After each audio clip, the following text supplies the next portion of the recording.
ৰ'ব ফ্ৰেণ্ডছ, আপোনালোকে ভৰলুমুখত থকা কুমাৰ ভাস্কৰ বৰ্মা সেতুখনত গৈছেনে? চবেই গৈছে, সেইকাৰণে আমিও গ'লোঁ। ইমান মানুহ। ছয়লেনযুক্ত এই সেতুখন হৈছে আপোনাৰ 1.43 কিলোমিটাৰ। ব্ৰিজখনত উঠাৰ লগে লগে আপোনালোকে ইয়াতে ব্ৰিজৰ ডিটেইলছ থকা এটা ফলক দেখিব পাব। আৰু চাওকচোন, এই ব্ৰিজখনৰ প'ষ্টবিলাক ইমান ডাঙৰ বাপৰে।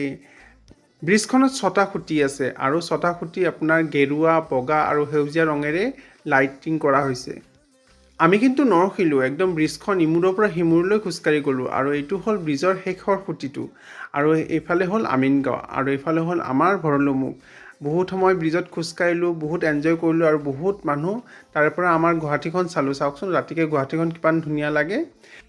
ব্ৰিজখনৰ ইমূৰৰ পৰা সিমূৰলৈ খোজকাঢ়ি বহুত ভাল লাগিল। আৰু ফ্ৰেণ্ডছ, আপোনালোকৰ যদি এই ভিডিঅ'টো ভাল লাগিছে, লাইক, কমেণ্ট আৰু শ্বেয়াৰ কৰিব আৰু আমাক ফ'ল' কৰি দিব প্লিজ। Bye bye.